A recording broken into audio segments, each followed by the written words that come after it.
Fernand, on est le 14 février 2009, on est chez toi à Bulle.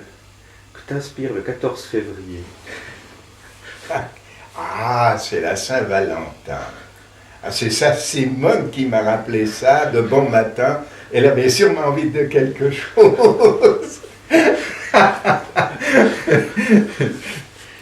Qui est ton auteur préféré de théâtre? Mon auteur, ça m'est très difficile à dire. On peut me poser la même question concernant la musique, je n'arriverai pas à répondre d'une façon absolument claire parce que finalement, ça dépend de mon état. À certains moments, je voudrais écouter telle et telle chose ou lire telle et telle chose, et à d'autres moments, j'en ai pas envie du tout, même si je sais que c'est quelque chose de riche, etc. Donc finalement, je trouve, j'aime un bonhomme comme Shakespeare, non pas à cause de la durée de ses spectacles, mais par l'équilibre qu'il introduit dans les spectacles, c'est-à-dire on a un thème qui est tragique et il y a toujours dans ce thème tragique quelqu'un qui vient un peu déséquilibrer les choses, c'est-à-dire il y a une espèce de clown qui apparaît et qui voit les choses tout autrement, etc. Et ça, pour moi, ça est très très important. On a trop maintenant de spectacles où on va parler d'un drame et il va falloir sortir son mouchoir et le garder dans la main pendant toute la durée du spectacle. Alors ça, c'est pas offrir un spectacle, c'est mettre les gens à l'épreuve. Et je pense qu'on n'est pas tellement fait pour ça. On peut, à travers un spectacle même qui est plein d'humour, appeler les gens à une certaine réflexion sur tel et tel objet ou sujet. Il n'est pas nécessaire de faire de la littérature au sens pur du terme, en quelque sorte. Voilà. Est-ce que tu as déjà monté des pièces de Shakespeare? J'en ai jamais monté parce que je l'ai beaucoup lu. Je suis allé voir des Shakespeare un peu partout, mais je n'en ai jamais monté parce que j'estime que pour un amateur, c'est quelque chose d'un peu trop difficile. Le texte est difficile et la traduction n'est pas toujours aussi sincère que celle qu'on nous propose en quelque sorte. Et je trouve qu'il faut être un professionnel. Là, on a affaire à des textes qui sont riches, complexes, etc. Donc, gardons ça laissons ça aux professionnels. Combien est-ce que tu as monté de pièces? Une centaine. Dans le détail, je ne sais pas très exactement. Une centaine de pièces. Il y a quelques pièces en un acte dans cette centaine. Et il y a aussi quelques festivals. Là, alors on se trouve en présence, j'étais jusqu'à 450 personnes. Donc c'est autre chose, c'est assez complexe, mais on ne peut pas aller aussi loin dans ce que l'on fait. C'est surtout des images en quelque sorte, hein, avant toute chose. Est-ce que tu as toi-même joué dans des pièces et quels souvenirs gardes-tu? Alors j'ai commencé par ça, c'est-à-dire que je suis un peu téméraire quand je dis que j'ai commencé par ça, en ce sens que j'ai d'abord commencé par faire des accessoires pour la scène, après j'ai fabriqué des décors, et puis finalement j'ai été acteur dans quelques pièces, mais j'aime mieux faire la mise en scène que d'être acteur. Parce que ce qui est important pour moi, c'est de saisir beaucoup de choses tout à la fois. Alors, dès qu'on a un rôle, on se confine dans une voie, on ne peut pas tellement naviguer, si bien que j'aime mieux faire de la mise en scène maintenant. Et quel est le spectacle qui t'a donné le plus de fil à retordre? Les spectacles, et peut-être le Don Quichotte, parce que là j'avais beaucoup de monde, et puis on était très téméraires, c'était un spectacle qui durait 3h30, Et, et 3h30 pour des amateurs, c'est sans doute dépasser leurs possibilités. Ça l'était pas seulement pour les acteurs, ça l'était pour moi aussi. Mais c'est bien, parce qu'on apprend beaucoup de choses à travers des expériences de ce genre, et je ne referai plus ça, monter quelque chose qui a une durée aussi longue. C'est trop demandé à tout un chacun, on ne peut pas demander à des gens d'être pendant 3h30 dans un état de concentration extrême, ça c'est pas possible, alors je ne referai pas ça. Qu'est-ce qui t'a incité à accepter de collaborer avec une toute nouvelle troupe comme Tartuffe? Je dois dire que au départ, j'étais très incertain. Je me suis dit, bon, ils auraient besoin de quelqu'un. Je vous trouvais très vaillant d'entreprendre quelque chose comme ça. Et c'est bien dans un village d'avoir, je dirais, une fanfare, d'autres qui font du théâtre, d'autres qui font de la gymnastique, etc. C'est ça, une communauté en quelque sorte. Et comme cette idée de communauté aujourd'hui fiche le camp, je trouve que c'est une façon de la maintenir, je dirais, non pas telle qu'on le voudrait, mais au moins on la maintient. On maintient cette idée de communauté, parce que dès qu'on a perdu la notion de la communauté, eh bien on est perdu tout à la fois. Parce qu'il faut les choses, il faut apprendre à faire des choses ensemble, à vivre avec d'autres gens. C'est le seul moyen pour nous de faire quelques pas dans le bon sens. Et qu'est-ce qui t'a incité à nous proposer la pièce de Feydeau? Eh bien, parce qu'on m'avait montré d'autres choses qui me surprenaient un peu et que je trouvais finalement bien plus complexe encore que ce Feydeau. Et Feydeau, pour moi, c'était quelqu'un qui voyait d'abord un mouvement sur une scène, n'est-ce pas, avant le texte. Son texte, c'est pas Claudel, c'est tout un autre univers, et c'est aussi un univers qui n'est pas agressif. Il se passe quelque chose, mais tout revient dans l'ordre, etc. On n'est pas allé jusqu'au drame, et je trouvais que pour une première chose qu'on allait présenter au public, il ne fallait pas aller jusqu'au drame. Et ça ne peut se faire qu'au bout de certaines années. Il faut pas mal travailler pour pouvoir après donner de la force à un spectacle qui est plus complexe au niveau du texte. Est-ce que Feydeau avait une dent contre les médecins et les militaires en écrivant la pièce Tailleur pour dames? Oui, c'est exact. Il était au service militaire quand il a écrit cette pièce, mais finalement il a fait une année de service militaire et il a écrit quelque chose sur l'armée. Je n'ai plus le titre dans ma tête. Mais alors là, il y a une trentaine de personnes, et essentiellement des hommes. Ce serait encore pas pour nous, mais c'est quelque chose d'aussi assez amusant, entre autres choses, qui ne se joue plus en raison du nombre de personnes qui sont appelées à venir sur scène. Alors là, quand il s'agit de payer les gens, on arrive à des frais astronomiques. Quel message voulait, à ton avis, faire passer Feydeau dans cette pièce? Le message qu'il a voulu donner, je ne suis pas convaincu qu'il ait voulu donner un message. Il a écrit ça à un moment où encore il s'amusait beaucoup. Il est venu un temps après où il ne s'est plus du tout amusé, c'est-à-dire ses pièces sont beaucoup plus dures, en quelque sorte. Il y a encore des moments qui lui permettent de rire, etc. Mais il est plus agressif, en particulier avec les femmes. En ce sens que il s'est marié, etc. Et comme il était comédien, et sans doute assez peu chez lui, mais beaucoup chez les autres, ça a créé très très rapidement des problèmes. Et à partir du moment où il y a eu cette tension autour de lui,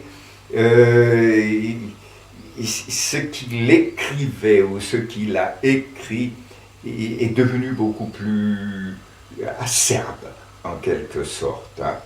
Et il est d'ailleurs mort à 58 ans, c'est relativement jeune, et il est mort d'une manière un peu dramatique. Il a chopé une syphilis, donc il s'est défait sur la fin de sa vie, alors qu'on devrait peut-être achever la construction de ce qu'on a voulu être.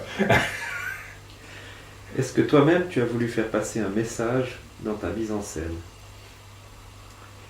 Pas passer un message dans la mise en scène, mais ce que j'ai cherché, c'est à faire comprendre à l'acteur à quel point il fallait être concentré au moment où on est sur scène, n'est-ce pas?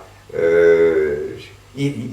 le comprend très bien dans cette pièce, qu'il y a beaucoup d'entrées, de sorties, etc.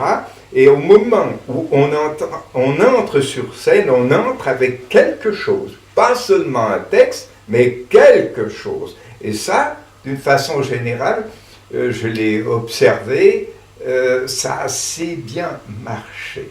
Il y a quelques personnes qui ont toujours attendu quelques secondes, c'est-à-dire la première réplique a été un peu dans le vide, mais après, on est revenu au personnage. Voilà, si je voulais chercher quelque chose, c'était d'abord ça, n'est-ce pas? Et puis, évidemment, que la pièce reste amusante pour tout un chacun, ça c'est bien clair. Est-ce que tu as par moments ressenti des doutes en montant cette pièce avec Tartuffe? Je ne peux pas dire des doutes.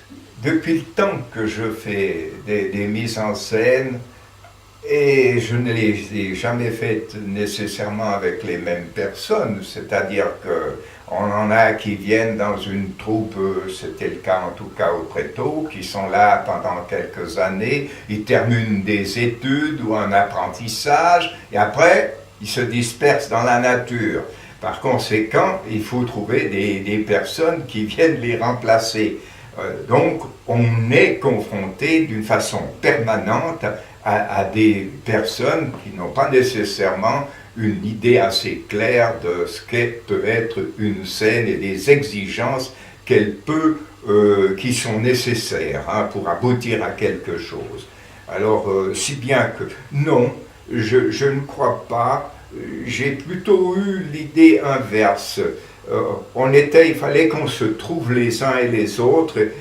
Ça, c'est un moment, c'est pas un temps perdu, c'est un temps très très important pour les uns et les autres, mais on est arrivé finalement à croire les uns aux autres, n'est-ce pas? On n'a pas dit, ben ça c'est une cloche et on va pas en sortir quoi que ce soit. Cette idée en tout cas n'a jamais été dans ma tête. N'est-ce pas?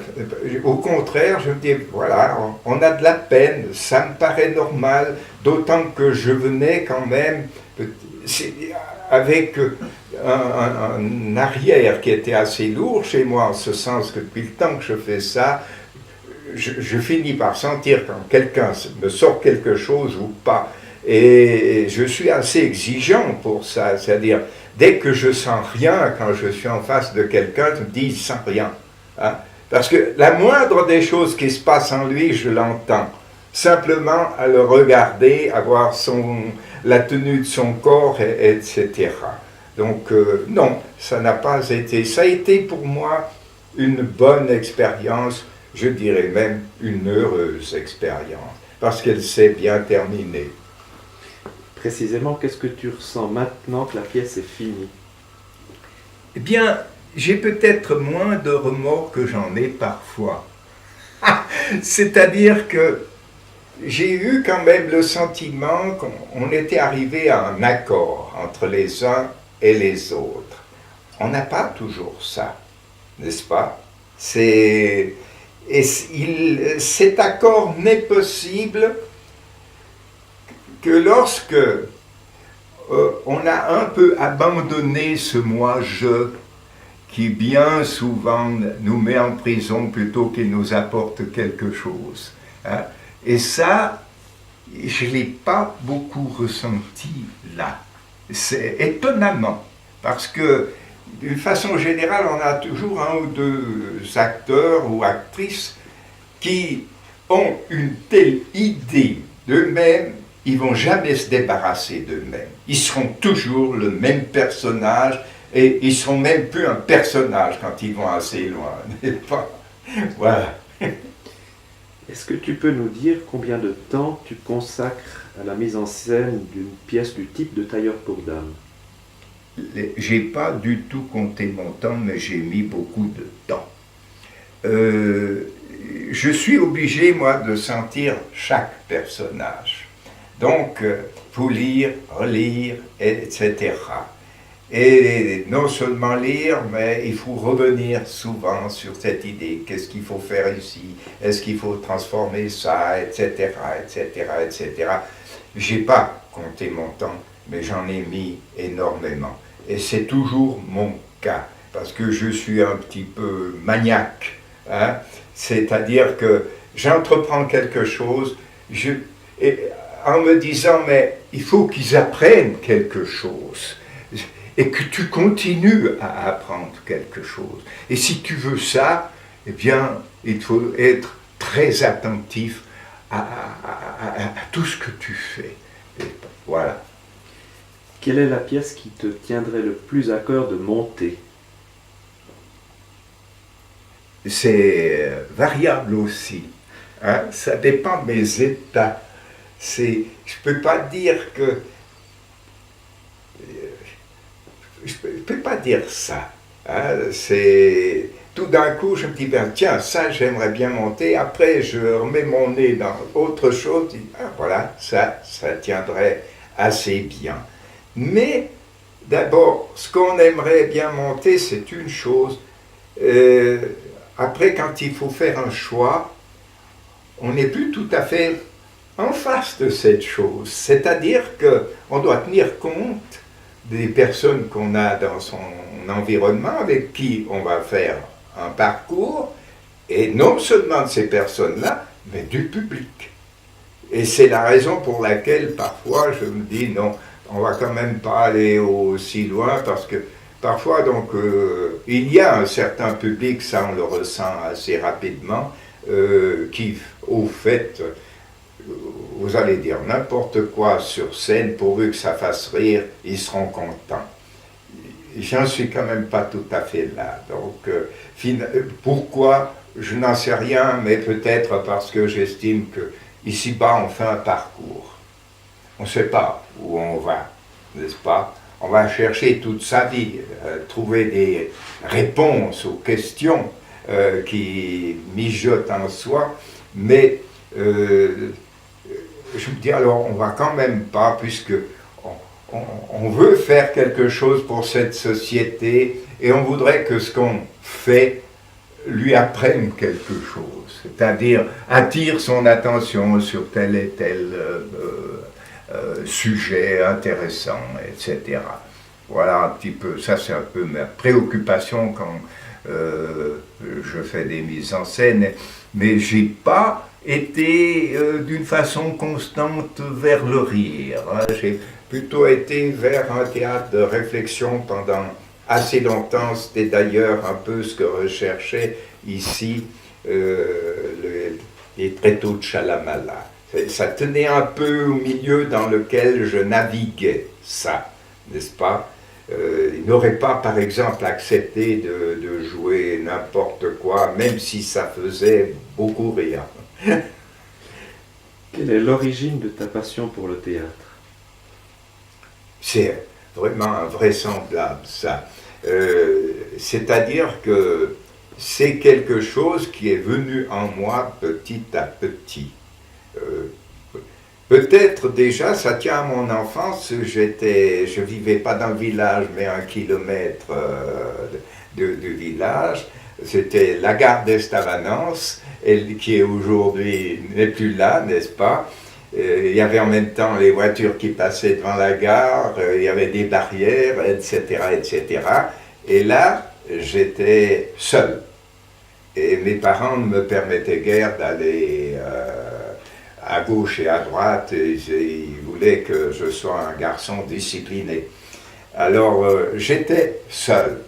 Et on est toujours dans l'invention quand on est seul. Tout de suite, on fabrique des trucs. Je fabriquais tous mes jouets, par exemple. Je les fabriquais alors que je n'étais pourtant pas très habile de mes mains. Et je crois que c'est après, j'ai vu des gens qui faisaient du théâtre, ça commençait à m'intéresser. Et j'ai commencé justement par faire des accessoires. Après, j'ai fabriqué des décors. Et puis après, je suis allé alors tout simplement sur la scène, comme d'autres, jusqu'au moment où j'ai fait de la mise en scène parce que le metteur en scène était tombé malade et c'est moi qui l'ai remplacé. Voilà. Mais il n'y a pas eu dans ma jeunesse quelque chose qui m'a particulièrement accroché, c'est-à-dire qu'on ne pouvait pas sortir, c'était une époque comme ça, et il n'y avait pas tout ce qu'on a maintenant. Maintenant, on a la télévision, on a d'autres moyens aussi.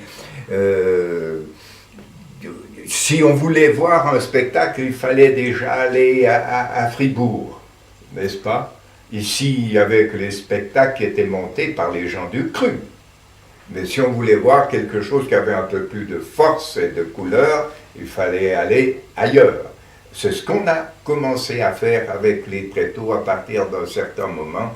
Moi, j'étais un peu contraint à aller voir ceci, à gauche, à droite, etc., pour bien leur montrer jusqu'où ça pouvait aller, pour leur faire comprendre aussi qu'il y avait des moments qui pouvaient être fabuleux, hein, qu'on pourrait vivre, nous, à une autre échelle, mais on pourrait connaître aussi des moments comme ceux-là, quoi. Est-ce que tu n'as jamais voulu t'engager professionnellement dans le milieu du théâtre? Non. Et je crois que ça m'aurait embêté. Je suis un bonhomme un peu bizarre, je le reconnais. En ce sens, c'est la même chose pour tout. À part mon travail. Hein, quand j'ai travaillé, il fallait gagner ma vie, etc. Mais très vite, j'ai compris une chose. J'étais tellement absolu que j'aurais été une sale bête pour les gens qui m'environnaient. Alors, je me suis dit non, il faut chercher un certain équilibre. Et c'est avec mes loisirs que j'ai établi l'équilibre. Ça m'a coûté cher souvent, hein, mais ça m'a permis finalement d'avoir cette espèce de... Ah, le travail, ça montait là, mais tout d'un coup, ça se rééquilibrait.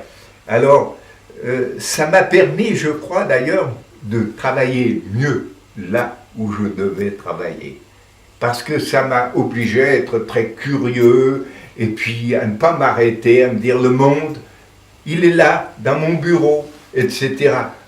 C'est parce qu'on aurait des tentations comme celle-là, quand on se laisse avoir. Parce qu'il y a toujours cette tendance, n'est-ce pas? Il y a des gens qui vont vous flatter, qui vont vous faire croire que vous allez faire tourner la terre, et puis, sans réfléchir, vous allez marcher dans des trucs pareils. Alors ça, j'ai fait très attention, moi, de garder un équilibre. J'aurais pu, par exemple, aller plus loin avec mon travail, c'est-à-dire obtenir, j'étais chef de service, mais j'aurais pu aller plus loin, si je l'avais voulu. Mais ça, non. Je n'ai pas voulu, parce que j'ai dit, je veux rester un homme libre, je ne vais pas être une domestique de quelqu'un ou de quelque chose. Est-ce que tu aurais quelque chose à dire aux membres de la troupe Tartuffe? Si j'ai quelque chose à dire, c'est que finalement, ils ont réussi quelque chose. Et d'abord, ils ne se connaissaient pas trop. Ils ont appris à se connaître. Ils se sont rapprochés les uns des autres. Finalement, tout le monde a ressenti qu'il fallait faire des efforts, qu'il fallait vraiment se donner de la peine. Tout le monde l'a ressenti. Personne n'a traîné les souliers, n'est-ce pas? C'est peut-être ce que j'ai vu de plus beau Ça m'a beaucoup surpris, ça. Parce que je n'ai pas toujours eu en face de moi des personnes si bien disposées. Ou alors on en a qui vont tout de suite dire c'est Cole, il faut le laisser aller, hein. Il est complètement con. Bon, il y a toujours des gens qui diront ça. Ça ne me gêne pas particulièrement. Moi-même, je ne me suis jamais pris pour quelqu'un qui était particulièrement bien inspiré. Mais ça, je le garde alors comme un... c'est quelque chose qui me tient chaud. Et c'est quelque chose, finalement, quand je suis parti, j'ai dit, ben, je fais ça une fois, puis je pensais que j'aurais quelqu'un déjà à mes côtés. Il y avait une personne qui s'était désignée. Tu te souviens de ça? Elle a lâché prise, je crois, elle a vu que ça devait dire quelque chose d'énorme. Elle a mieux fait de faire ça plutôt que de nous abandonner en cours de route. Elle avait bien le droit de penser ça, quoi. Mais, non, je crois que ça, c'est une bonne affaire. Je crois qu'elle est bonne, elle est positive pour chacun.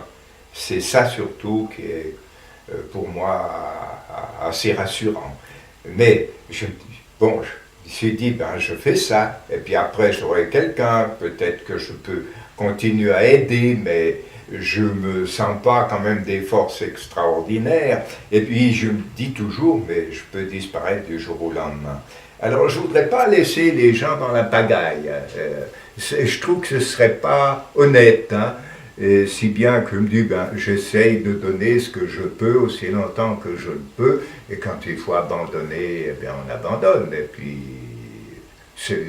la vie, c'est pas autre chose que ça, hein. Ça ne sert à rien d'ailleurs de vouloir faire trop de bruit ici-bas, hein. Voilà. Merci Fernand.